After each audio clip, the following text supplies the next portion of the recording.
Doctor करण भगत के साथ इनसे जानेंगे कि इन्होंने क्या मुहिम चलाई है कोरोना वायरस के प्रति और किस तरह से ये और इनकी टीम काम कर रही है। जी सर, स्वागत है आपका और बताइए हमें क्या। धन्यवाद जी।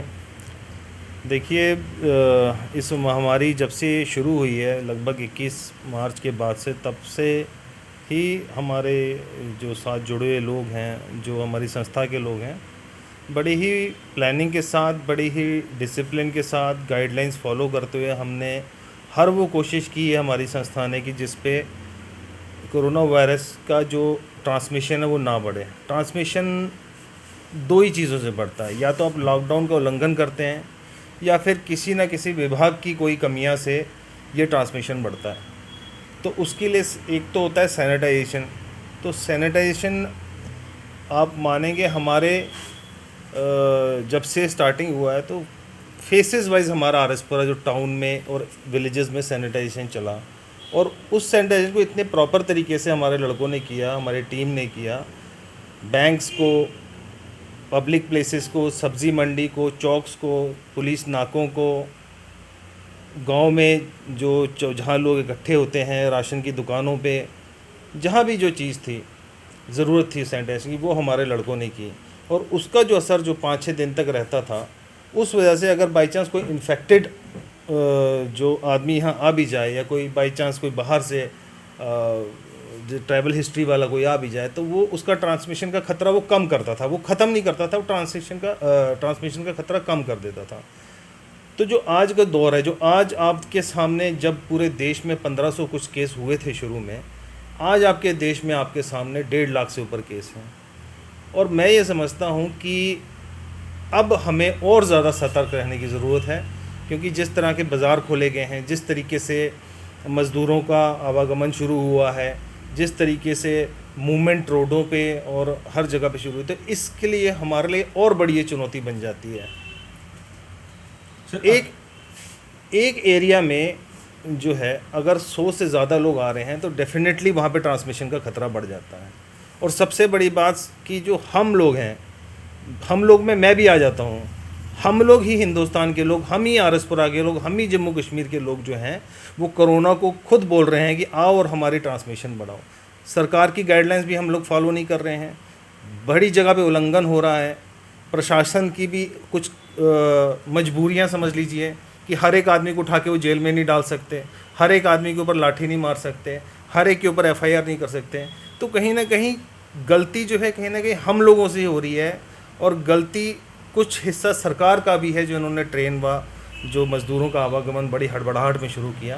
तो ये एक चुनौती होगी हमारे आने वाले समय के लिए। सर, जो माइग्रेंट इस वक्त यहाँ से वहाँ किए जा रहे हैं और आरएसपुरा के बाज़ारों में भी काफ़ी रश देखा जा रहा है, इस पर आप अपनी क्या राय रखना चाहते हैं कि किस तरह से होना चाहिए? देखिए, इसमें एक तो सबसे पहले ये होना चाहिए कि अल्टरनेटिव डेज़ पे, जैसे पहला एक ऑर्डर आया था कि एक दिन में स्टेशनरी खुलेंगी, कपड़े वाली खुलेंगी, ये अल्टरनेटिव ही थोड़े दिन तक चलना चाहिए जब तक केसों में कमी नहीं आती। एक बार जब केसों में कमी हो जाती है, जब ये ग्रीन जोन हो जाता है, फिर उसका बाज़ार बेशक खोले रहे हैं। लेकिन अभी सिंबल से केस निकल रहे हैं, मरालिए से केस निकल रहे हैं, तो ये एक बहुत ही एक रेड अलार्म बज रहा है, एक बहुत ही खतरे की घंटी बज रही है कि कहीं ना कहीं इस खतरनाक वायरस जो है, अगर इसी प्रकार से बाज़ारों में रश रहा, इसी प्रकार से लोग वायलेशन करते रहे, इसी प्रकार से मास्क के बगैर लोग सड़कों पे घूमते रहे, तो कोई बड़ी बात नहीं, आरएसपुरा में भी ये केस 1-2 पॉजिटिव आने की उम्मीद है। सर, जो जम्मू डिवीज़न है वो भी इस वक्त रेड जोन की और क्वारंटाइन की ओर बढ़ रही है, तो आरएसपुरा के लोग भी यहाँ से वहाँ ट्रैवल करते हैं, तो वो क्या एहतियात बरतें हैं कि इस महामारी से बच सकें? देखिए, इसके लिए तो बहुत छोटी सी बीमारी बहुत बड़ी है, लेकिन उसका उपाय बहुत छोटा सा है। सबसे बड़ी बात जो है, आप एक मीटर या 1.5 मीटर की दूरी के बजाय आप 2.5 मीटर या 3 मीटर की दूरी बनाए रखें। जो लोग काम पे हुए हैं, जैसे आप लोग हैं, मीडिया के लोग हैं, पुलिस वाले हैं, डॉक्टर्स हैं, और जो भी बाहर सब्ज़ी वाले हैं, दूध वाले हैं, ये अपने आप की एक प्रॉपर सोशल डिस्टेंसिंग मेंटेन करके रखें। अपने जो मास्क हैं उसकी एक क्वांटिटी घर में रखें, कहीं एक मास्क घर में भूल भी गया तो गाड़ी में मास्क रखें। अपने जो हेल्थ वर्कर्स हैं, बहुत आसान तरीके, जैसे बाहर से आप सब्ज़ी लेके आते हैं, उस सब्ज़ी को आप नमक वाले पानी में धो लें। 10-15-20 मिनट के बाद वो नमक वाले पानी में सब्ज़ी रहेगी, तो उसके अगर उसमें वायरस होगा भी तो वो निश्चित तौर से उसका असर जो है वो ख़त्म हो जाएगा। दुकानदार भी एक ऐसा सिस्टम बनाएं, आगे रस्सियां लगाएं, किसी को अंदर ना आने दें, लेकिन ये सब हो नहीं रहा है। आप खुद ही, आप मीडिया मेरे से बेहतर जान सकते हैं, अगर आज आप किसी भी आउटस्कर्ट्स रोड में देख लें, या बनोटा से कुलियाँ देख लें, या कुलियाँ से कीरपिंड रोड देख लें, या चौवाला से सलहेड रोड देख लें, वहाँ सैकड़ों की तादाद में जो है लोग सैर करने के बहाने इकट्ठे होते हैं, सैकड़ों की तादाद में। सर क्या आप मानते हैं एडमिनिस्ट्रेशन इस पे फेलियर है? एडमिनिस्ट्रेशन तो जब ऑटोमेटिक आ जाता है कि नहीं कुछ चीज़ कंट्रोल हो रही, मैंने कहा ना पहले, सबसे पहली बात कि एडमिनिस्ट्रेशन हर किसी आदमी को एफआईआर नहीं कर सकती, हर किसी आदमी को उठा के जेल में नहीं डाल सकती, हर किसी आदमी के साथ वो व्यवहार नहीं किया जा सकता। कहीं ना कहीं हमारा है, जब हम ये सोचेंगे देश हमारा है, अगर हम अपने देश से प्यार करते हैं, ये लड़ाई पूरा देश लड़ रहा है, तो हमारा ही तो फ़र्ज़ बनता है अपने घर में रहें, हमारी तो फ़र्ज़ बनता है, अगर मेरे सामने 4 आदमी बैठे हैं तो मुझे उस जगह को छोड़ना चाहिए, मुझे उनके साथ नहीं बैठना चाहिए। कई जगह मैं देखा गांव में लोग इकट्ठे हैं, अभी भी लोग 20-20, 40-40 की संख्या में लोग इकट्ठे हैं, वायलेशंस हो रही हैं। तो ये कहीं ना कहीं एडमिनिस्ट्रेशन की लापरवाही कह सकते हैं हम, फेलियर नहीं कह सकते। लापरवाही इसलिए है क्योंकि वहाँ जो हमारे पास इतनी फोर्स भी नहीं कि हर गाँव में 10 आदमी रख लें, हर नाके पे 20 आदमी कर लें, लिमिटेड सा स्ट्रक्चर है हमारा। और वैसे ही जम्मू कश्मीर का आप देख लीजिए कि किन दौर से गुजर रहा है पिछले 1 साल से जम्मू कश्मीर। 370 के दौरान भी जम्मू कश्मीर में 1 महीना 2 महीना मार्केट भी बंद रही, सख्ती भी लागू हुई, फिर उसके बाद राम मंदिर में भी कुछ हुआ, और भी छोटी मोटी घटनाएं चलती रही। तो वैसे ही जम्मू कश्मीर कोरोना की पहले ही जम्मू कश्मीर एक ऐसे दौर से गुजर रहा है जो बहुत सेंसिटिव है। और आज जो है ये कोरोना की लड़ाई के भीतर भी, कोरोना की जंग से ऊपर भी, जो कहीं ना कहीं जो है गलती जो है वो हमारे ही लोगों की है। मैं ये मानूंगा कि हमारी ही गलती से कोरोना फैल रहा है। हम लोगों को अभी भी थोड़ा सा इख्तियार रखने चाहिए, अदरवाइज जैसे और भी बड़ी संस्थाएं हैं, सैकड़ों लोग लगे हुए हैं सोशल वर्क करने में, कोई राशन दे रहा है, कोई सैनिटाइजेशन कर रहा है, तो उन लोगों का कोई वर्थ नहीं है, उन लोगों का कोई फ़ायदा नहीं है। सर अभी लॉकडाउन 4 में अंत में पूछना चाहूँगा, आपकी टीम किस तरह से कार्य कर रही है और लोगों के लिए आगे आ रही है?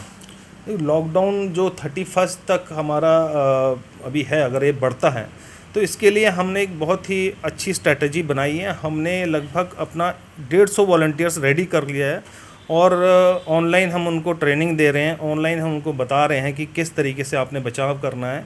और कुछ हमारा मटेरियल्स भी है जो हमने प्रिंट मटेरियल किया हुआ है, हम वो गांव-गांव जाके उसकी अवेयरनेस और वो मटेरियल, जैसे अभी आपको भी हम इनवाइट करेंगे, हम पहला जो है 1 या 2 को हम बैंक्स में वो लाने मटेरियल लगाने जाने, नीचे हम एक स्टिकर्स टाइप के होंगे, वो फ्लोर में लग जाएंगे और उसमें पैरों के निशान होंगे, और वो बताएगा कि आपको यहाँ खड़ा होना, यहाँ से वहाँ नहीं जाना। बहुत ही सिस्टमेटिक तरीके से हमने चाइना से या और जहाँ पे जैसी वहाँ की सरकारों ने इससे लड़ा है, उस पैटर्न के ऊपर हम अपने इलाके में भी करेंगे। और ये इसमें हमें जो सरकार का पूरा सहयोग मिल रहा है, एडमिनिस्ट्रेशन का पूरा सहयोग मिल रहा है, और इसी तरीके से जो है हमारी संस्था जो है सैनिटाइजेशन का जो काम है वो हमारे पास अभी कम से कम 500 गांव को सैनिटाइज करने का हमारे पास मटेरियल है। और हम जब तक मतलब हमारे पास सोर्सेस हैं, जब तक हमारे पास अपनी लोग हैं, वॉलंटियर्स हैं, तब तक हम इससे जो है इस जंग में पूरा साथ देंगे, सरकार का भी, यहाँ के आवाम का भी और सबका भी। ये थे हमारे साथ डॉक्टर करण भगत जी। इन्होंने हमें अपनी एनजीओ के बारे में पूरा अवेयर किया कि किस तरह से इन्होंने 500 से ज़्यादा गाँव को सैनिटाइज कर दिया है। हम भी आपसे यही अपील करना चाहते हैं कि आप भी वॉलंटरी आगे आइए और जो अपने देश के लिए कार्य करने में जुड़िए और कोविड-19 को आरसपुरा में आने से बचाइए। Araspura Ki Awaaz is the fastest network in Araspura and its surrounding areas. We're having a 3 lakh views. We provide best platform for advertisement. If you want to promote your brand and products, kindly contact on us, Sahil Kumar. Contact number 910-710-6014.